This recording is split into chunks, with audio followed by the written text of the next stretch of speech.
Good morning students, welcome in the next lecture of Pharmaceutics 2 and you all know we are discussing the chapter emulsions. Emulsion one of the most important type of formulation, I think very difficult to prepare in the lab also.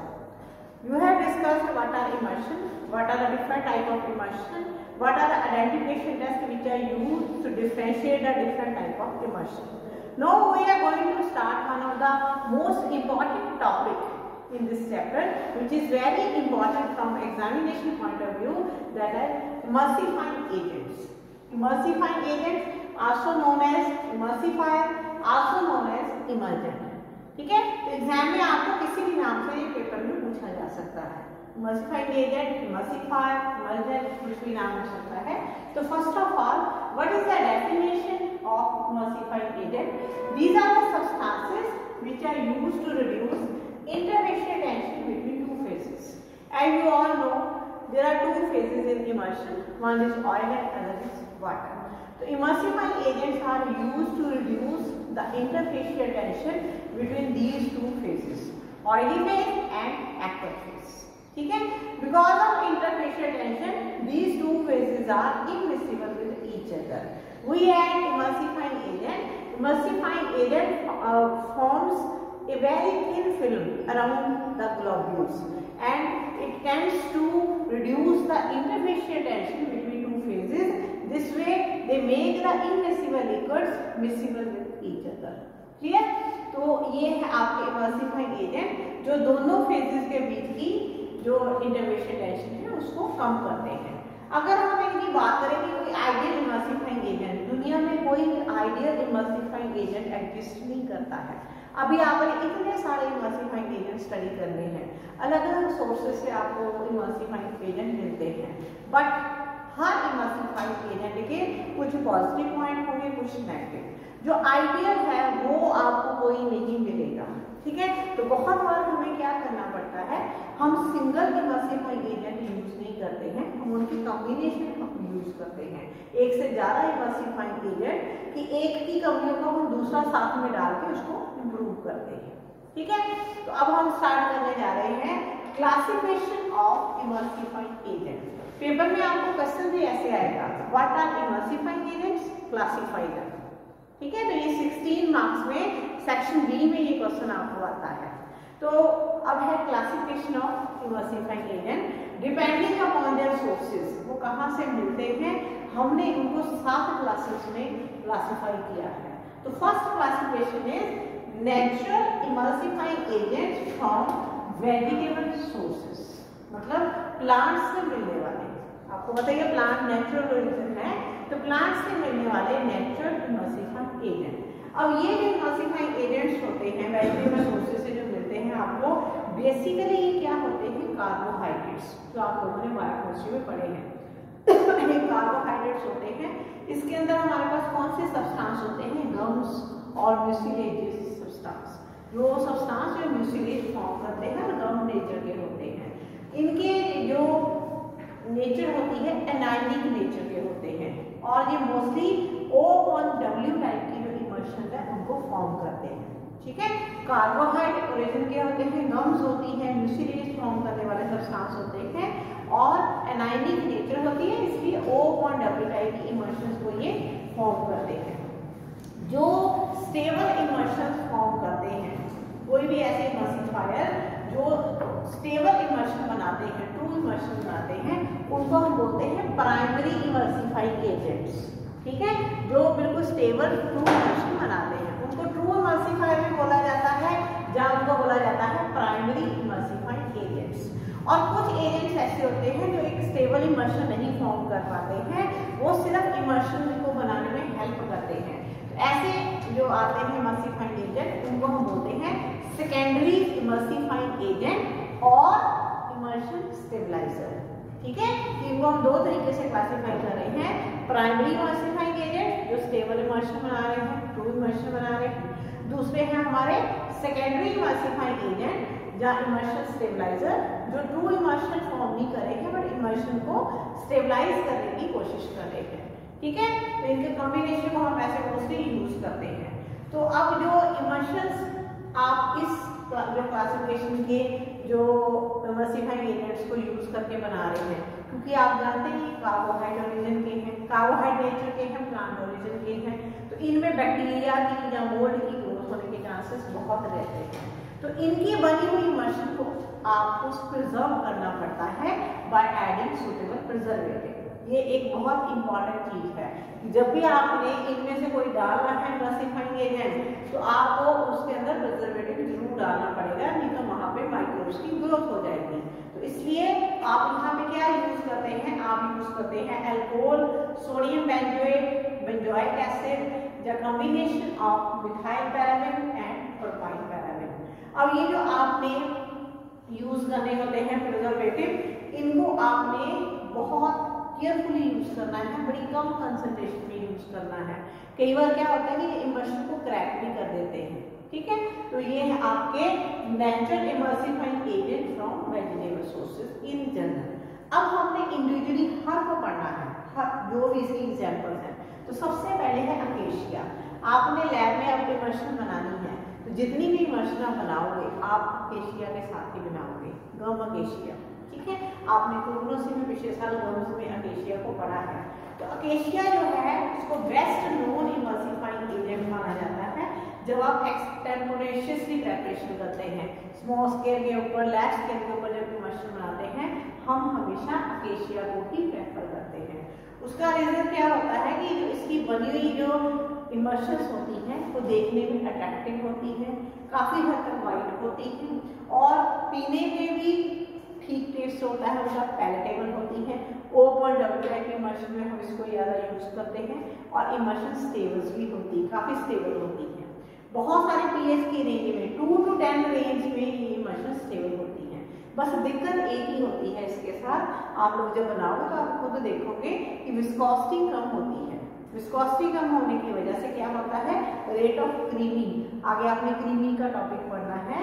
तो जैसे milk में ऊपर cream आ जाती है ना, मलाई आ जाती है, वैसे इमल्शन में भी आ जाती है। तो रेट ऑफ क्रीमिंग इसमें ज़्यादा होती है इसकी विस्कोसिटी कम होने की वजह से, ठीक है।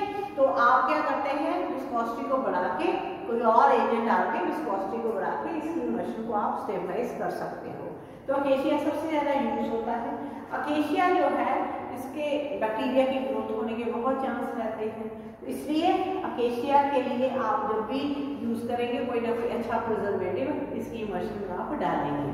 तो अकेशिया जब आप पढ़ेंगे आगे मेथड ऑफ प्रेपरेशन, तो उसमें देखेंगे 4:1 की जो इसकी रेशो है वो है इसकी फिक्स्ड ऑयल के साथ। मतलब अगर आप फिक्स्ड ऑयल को यूज करके, जैसे कोई ऑलिव ऑयल है, कैस्टर ऑयल है, लिक्विड पैराफिन है, इनकी इमल्शन अगर आप बना रहे हैं, अकेशिया आपने 1 पार्ट लेना है, ठीक है, और 4 पार्ट आपने ऑयल लेना है। और अगर आप किसी वॉलेटाइल ऑयल की इमल्शन बना रहे हो, जैसे पेपरमिंट ऑयल है, तो वहां पे आपने 2:1 की रेशो, मतलब 2 पार्ट ऑयल 1 पार्ट गम, तब इतना लेना है, ठीक है। ये हो गया आपका first, that is acacia. Then ट्रागाकान।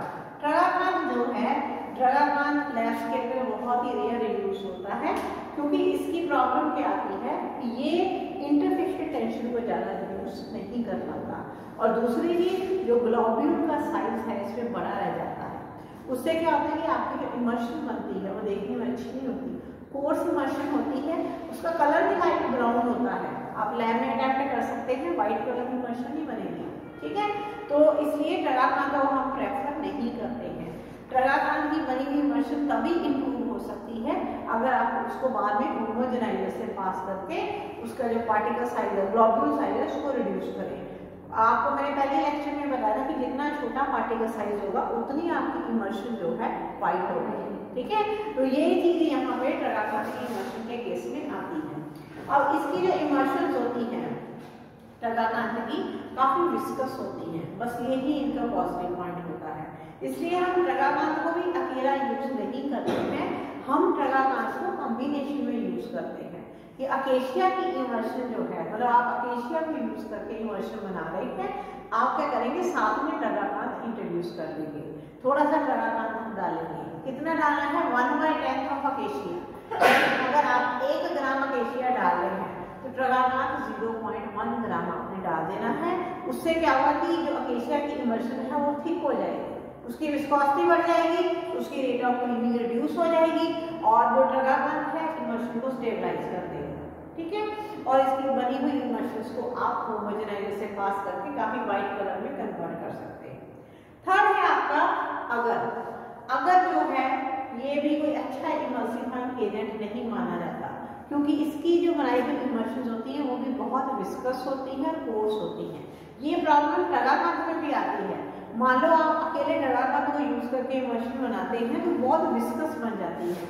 आपको पता है ये विस्कस इमल्शन बॉटल से बाहर कैसे आएगी, उसकी पोरेबिलिटी में भी आपको प्रॉब्लम आएगी, ठीक है। तो यही प्रॉब्लम अगर के साथ हुई है।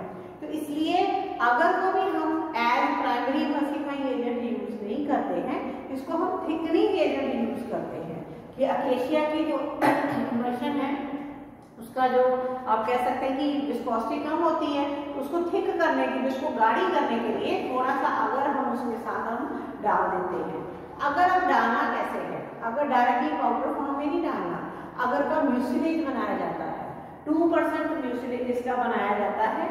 और कैसे बनाया जाता है कि वाटर को बॉईल करके उसके अंदर अगर डाला जाता है, ठीक है। फिर उसको कूल किया जाता है टेम्परेचर अप टू 45 डिग्री। अगर उससे कम टेम्परेचर होगा तो अगर जो है वो जेल की फॉर्म में कन्वर्ट हो जाएगा और जेल को हम इमल्शन में यूज नहीं कर सकते, ठीक है। तो इसलिए अगर की जो बनी हुई सीरीज होगी उसको 45 डिग्री टेम्परेचर तक ही आप इमल्शन के अंदर डाल सकते हो, उससे ठंडी नहीं आपने करनी है, ठीक है। तो मोस्टली हम जो है अगर की जो म्यूसिलेज है कितनी डालते हैं हम, इसकी क्वांटिटी कितनी डालनी होती है, हम डालते हैं टोटल वॉल्यूम का 30 to 50% इतना म्यूसिलेज हम इसका यूज करते हैं। उसके बाद आता है कॉन्डर्स और इरिस्मास, दूसरा नाम है इसका इरिस्मास। ये जो है ये भी कोई प्राइमरी इमल्सिफाइंग एजेंट नहीं है, इसको भी हम थिकनिंग एजेंट ही यूज करते हैं। और ये भी अकेशिया के साथ ही मोस्टली यूज होता है। जो कॉड लिवर ऑयल की इमल्शन है उसके लिए, क्योंकि कॉड लिवर ऑयल वगैरह का जो टेस्ट और स्मेल होती है बड़ी अनप्लेजेंट होती है, ठीक है। तो फिश से मिलने वाले जो ऑयल्स होते हैं आपको पता है उनकी अनप्लेजेंट स्मेल होती है, उसको मास्क करने के लिए, उनके अनप्लेजेंट टेस्ट को मास्क करने के लिए हम इसको यूज करते हैं। और मोस्टली इसका 3% सोल्यूशन हम यूज करते हैं और ऑयल का जो वॉल्यूम लेते हैं इसके इक्वली हम लेते हैं। उसके बाद आता है आपका पैक्टिन। अब पैक्टिन आप लोगों ने बायोकेमिस्ट्री में पढ़ा है, इन जनरल भी आप जानते हो। पैक्टिन बेसिकली क्या है, पैक्टिन एक कॉम्प्लेक्स कार्बोहाइड्रेट है, ठीक है। और ये आपको कहाँ से मिलता है, आप सभी जानते हैं एप्पल से मिलता है, गुआवा से मिलता है, या जितने सिट्रस फ्रूट होते हैं उसके इनर रिंग से आपको पैक्टिन मिलता है। तो पैक्टिन जो है, पैक्टिन भी प्राइमरी इमल्सिफाइंग एजेंट नहीं है, ये भी इमल्शन स्टेबलाइजर है, ठीक है। ये भी थिकनिंग एजेंट ही यूज होता है। मोस्टली इसको भी हम अकेशिया की इमल्शन में, अकेशिया की इमल्शन के विस्कोसिटी को बढ़ाने के लिए उसको हम यूज करते हैं। तो ये भी कैसे यूज होता है कि 1 ग्राम अकेशिया के साथ 0.1 ग्राम पैक्टिन हम यूज कर सकते हैं एज इमल्सिफाइंग एजेंट, ठीक है। तो इसमें हम क्या करते हैं कि जब हम पैक्टिन का म्यूसिलेज बनाते हैं तो दिक्कत क्या आती है, लम्स बन जाते हैं। इसलिए पैक्टिन की जब आप बनाते हैं म्यूसिलेज उसमें थोड़ा सा अल्कोहल या थोड़ी सी ग्लिसरीन या सिरप डाल उसको ट्रीटमेंट कर लीजिए तो आपके जो लम्स हैं वो नहीं बनेंगे। नेक्स्ट आता है स्टार्च। स्टार्च हम कभी यूज नहीं करते, स्टार्च की बनी हुई इमल्शन कभी सही नहीं बनती। स्टार्च सिर्फ और सिर्फ अनीमा में यूज होगा, जो आप अनीमा बनाओगे ना, यहाँ लैब में भी आपने बनाना है, ठीक है। तो स्टार्च का जो enema, starch is used as emulsifying agent in only enema, ठीक है। और कहीं में भी हमने इसको, इसका यूज सिर्फ अनीमा तक रिस्ट्रिक्टेड है, ओरल इमल्शंस में इसको हम यूज नहीं करते हैं। तो ये आपके 6 हैं जो आपने पढ़ने हैं emulsifying agent from vegetable source. अब आपकी सेकंड क्लासिफिकेशन आ रही है natural emulsifying agent from animal source, animal से मिलने वाले। तो उसमें फर्स्ट आ रहा है आपका जेलेटिन। आप जानते हैं जेलेटिन आपने कैप्सूल में भी पढ़ा है, ठीक है। तो जेलेटिन का सोर्स है एनिमल, और जेलेटिन को हम कहाँ यूज करते हैं, मेनली लिक्विड पैराफिन की जो इमल्सिफिकेशन है उसके लिए हम जेलेटिन को यूज करते हैं। 1% कंसंट्रेशन हम जेलेटिन की यूज करते हैं, उससे जो प्रॉपर इमल्शन आपकी बन जाती है। अब जेलेटिन की जो बनी हुई इमल्शन होती है उसकी लुक बड़ी अच्छी होती है, प्रॉपर उसकी विस्कोसिटी होती है और टेस्ट बहुत अच्छा होता है, इसलिए जेलेटिन को कई बार प्रेफर भी किया किया जाता है। बस जेलेटिन में भी यही होता है कि इसमें बैक्टीरिया की ग्रोथ होने के चांस रहते हैं, तो आपको ध्यान रखना पड़ेगा और आपको प्रिजर्वेटिव ऐड करना पड़ेगा। ठीक है। सेकंड जो है एग योक। एग योक आप जानते ही, ठीक है, एग के अंदर से आप एग योक को सेपरेट कर सकते हैं। अगर आप एग योक की स्टडी करें, एग योक अपने आप में भी इमर्शन है, ठीक है, तो एग योक को यूज भी हम कर सकते हैं एज इमर्सिफाइंग एजेंट। एग योक के अंदर लैक्टिन कोलेस्ट्रॉल भी होता है, ठीक है, तो इसको हम अगर देखें, एग योक को हम अगर देखें ना, इंडस्ट्री लेवल पे इसको बिल्कुल यूज नहीं किया जाता। ये एक्सटेम्पोनेशियसली स्मॉल स्केल के ऊपर, लैब स्केल के ऊपर ही इसको यूज किया जाता है। उसका रीजन क्या है कि एग योक जो है बहुत जल्दी डिटोरिएट हो जाता है, इसकी बनाई इमर्शन बहुत जल्दी खराब हो जाती है। तो अगर आपने एग योक को यूज करना है एज इमर्सिफाइंग एजेंट, तो आपको इसको एग में से सेपरेट करना पड़ेगा। एक एग में से आपको 15 ग्राम तक एग योक मिल सकता है, ठीक है, और ये जो 15 ग्राम एग योक आपको मिलता है वो 120 ml फिक्स्ड ऑयल, ठीक है, 15 ग्राम is used for 120 ml fixed oil, उसको इमल्सिफाई कर सकता है, और 60 ml ऑफ वोलेटाइल ऑयल। इस तरीके से आप जो है इमल्शन बना सकते हैं। एक एग में से आपको 15 ग्राम एग योक मिलता है, जो 120 ml जो है फिक्स्ड ऑयल के लिए यूज हो सकता है और 60 ml वोलेटाइल ऑयल के लिए।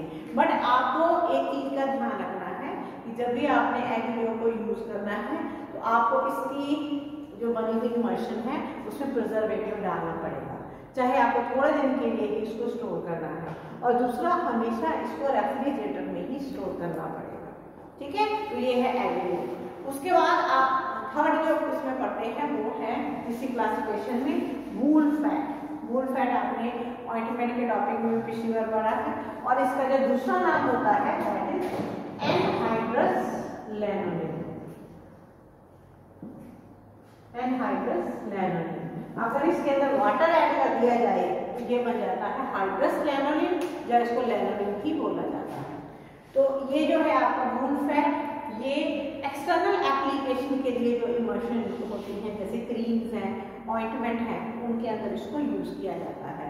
तो इसकी ये खासियत क्या होती है कि जनरली ये वाटर इन ऑयल टाइप की इमल्शन फॉर्म करता है, ठीक है। स्किन की कंडीशन जहां आपको ऑयल रिक्वायर्ड है तो उसके लिए वाटर इन ऑयल इमल्शन की जो बेस्ड क्रीम्स हैं, ऑइंटमेंट है, वहां हम इसको यूज करते हैं। इसके अलावा ये 50% तक वाटर को एब्जॉर्ब कर सकता है, ये इसकी खासियत होती है। तो इसलिए इसको हम बहुत बार वाटर बेस्ड जो प्रोडक्ट्स हैं उनमें, जो हाइड्रोक्लोरिक लिक्विड्स हैं उन बेस्ड प्रोडक्ट में आप इसको यूज करते हो एज इमल्सिफाइंग एजेंट, ठीक है। तो जो एनिमल सोर्सेज से आपको जो मिलते हैं वो 3 मिलते हैं, और प्लांट सोर्स से आपको ये 6 मिलते हैं।